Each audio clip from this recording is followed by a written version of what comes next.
안녕하세요. 유모세 목사입니다.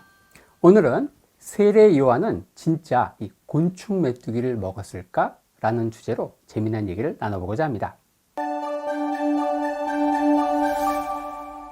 세례 요한은 예수님이 오실 길을 예비하는 메시아의 선구자로서 사역을 합니다. 성경에 보면 세례 요한이 유대 광야에서 사역을 하면서 먹은 이 두 가지 식량이 나옵니다. 뭘까요? 바로 메뚜기와 석청이죠. 그런데 이 메뚜기를 많은 목회자분들이 진짜 이 곤충 메뚜기로 설교하는 것을 보게 됩니다. 그런데 여러분들 상상이 가십니까? 이 세례 요한이 하루 3끼 밥을 먹기 위해서 광야에서 메뚜기 잡으러 팔딱팔딱 뛰어다니는 모습이 상상이 가냐고요. 세례 요한이 진짜 이 곤충 메뚜기를 먹을 수 없는 이 두 가지 이유가 있습니다. 첫째, 이 세례 요한이 사역했던 유대 광야는 보시는 대로 풀이 없습니다. 이스라엘 메뚜기가 아무리 성령 충만해도 풀이 없는 이 돌멩이밖에 없는 유대 광야 환경에선 자랄 수 없다는 것이죠. 둘째, 이 곤충 메뚜기는 자양강장제, 남자에게 좋은데 뭐라 말할 수 없는 이 천연 비아그라와 같은 강력한 스테미나 음식입니다. 세례 요한이 결혼을 했을까요? 아니죠. 결혼도 안 한 싱글 사역자인 세례 요한이 만약 하루 3끼 곤충 메뚜기를 후라이팬에 볶아 자시면 어떤 현상이 발생할까요? 마치 첩첩산중에서 수도하시는 스님께서 마늘을 구워 잡수시는 것하고 비슷한 현상이 발생할 겁니다. 세례 요한은 분명 이 허벅지를 꼬집으면서 오늘도 참아야 하느니라 하면서 광야의 긴 밤을 힘겹게 보내야 되겠죠. 여기서 우리는 성경을 해석하는 데 있어서 문화적 배경을 이해하는 게 중요하다는 사실을 배웁니다. 이스라엘 식물 가운데 쥐염열매라는 게 있습니다. 유대인들은 이게 메뚜기처럼 생겼다고 해서 메뚜기 열매라 하고 줄여서 그냥 메뚜기 그러면은 성경시대 유대인들은 이게 쥐염열매인지 아는데 이게 2000년이 지나서 한국에 오면 진짜 곤충 메뚜기로 둔갑하는 거죠. 이것은 마치 집안에서 손주들끼리 티격태격하면서 싸워요. 야 임마 그거 당근이지? 그 말을 듣고 할머니가 냉장고에서 당근을 갖다 줍니다. 당근이 없어서 싸우는 줄 알고. 하지만 우리는 잘 알죠. 손주들에게 당근은 당연하지, of course를 의미하죠. 하지만 할머니는 그것을 이 진짜 당근, 캐럿으로 이해한 것입니다. 이처럼 한 집안에 살아도 할머니와 손자 이 두 세대만 차이가 나도 이 당근에 대한 이해가 전혀 달라집니다. 성경은 어떨까요? 성경은 단지 두 세대가 아니고 최소 2000년에서 3500년의 엄청난 시간적인 갭이 있습니다. 한 집안에 살아도 그런데 성경은 이 한국과는 이 지구 반대편에 있는 이스라엘이라고 하는 엄청난 또 공간적인 갭이 있죠. 거기다 한국 문화와는 전혀 다른 중동 문화 가운데서도 독특한 히브리 문화라는 문화적인 갭. 그래서 이런 시간적인, 공간적인, 거기다 문화적인 갭 때문에 성경을 이해한다는 것이 때론 엄청나게 힘들다는 것입니다.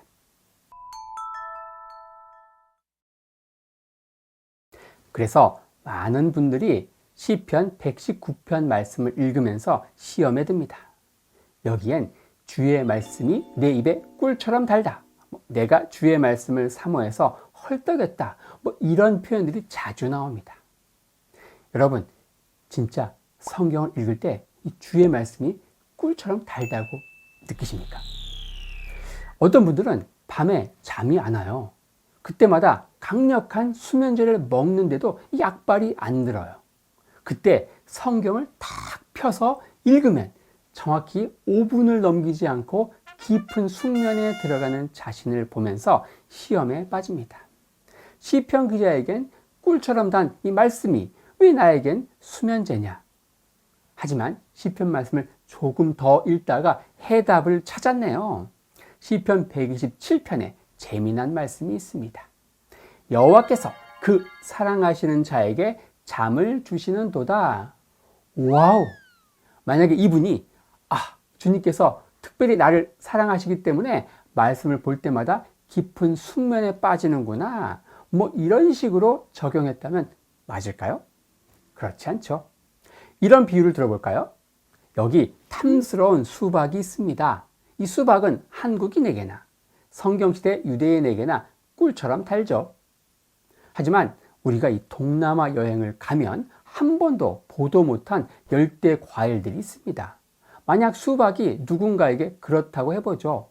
수박은 꿀처럼 달지만 어떻게 먹는지 몰라서 수박의 겉을 열심히 핥아요. 그러곤 달아야 하는데 왜 안 달지? 고민하다가 주여 삼창하고 핥아요. 그럼 달까요? 아니죠. 좀 더 고민하다가 이번엔 골방에 들어가서 방언 기도를 2시간 정도 한 다음에 핥아요. 달까요? 아니죠. 어떻게 해야 달까요? 당연히 잘라서 그 안에 빨간 부분을 먹어야 달겠죠. 이처럼 굳이 설명이 필요 없이 서로 공감하는 걸 같은 문화권에 있다라고 말합니다. 성경은 유대인들의 역사적, 지리적, 문화적 배경이라고 하는 이 딱딱한 껍질에 의해서 둘러싸여 있습니다. 마치 수박처럼 말이죠. 성경의 문화를 공감하면 우리는 그 안에 꿀처럼 단 엑기스를 맛볼 수 있겠죠. 하지만 성경이 우리에겐 너무도 생소하다는 게 문제입니다.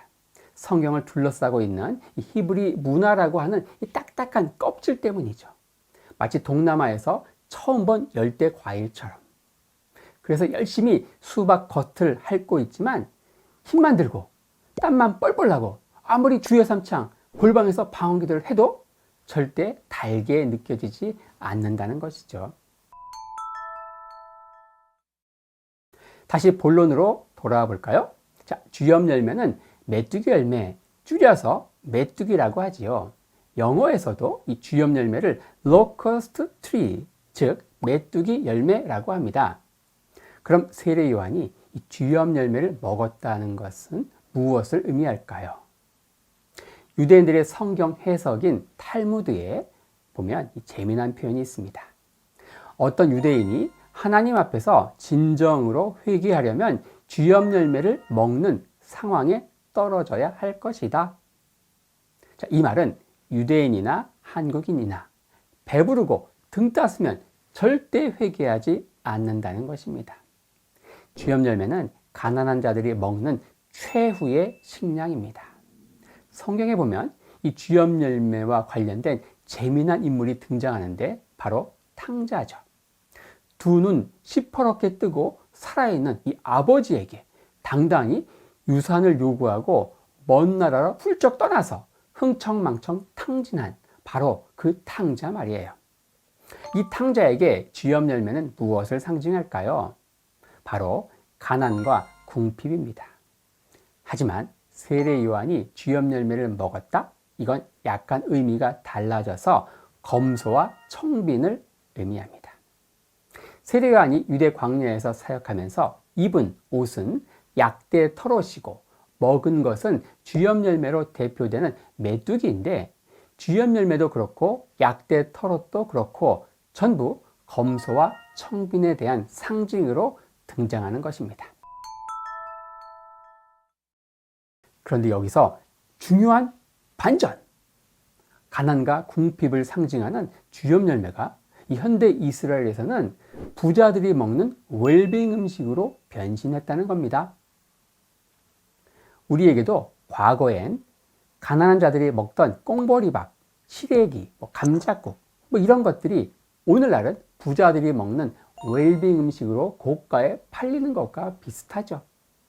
그리고 또 하나, 주엽 열매는 콩과에 속하는 식물인데 그 안에 작은 씨들이 박혀 있습니다. 그 씨의 무게를 게라라고 하는데 여기서 나오는 말이 뭔지 아십니까? 바로 이 다이아몬드 무게를 재는 캐럿입니다. 완전 대박이죠. 성경시대엔 가난과 궁핍의 상징인 주엽열매가 지금은 럭셔리의 상징인 다이아몬드의 무게 단위로 사용되고 있는 상당한 아이러니를 보게 되니 말이죠.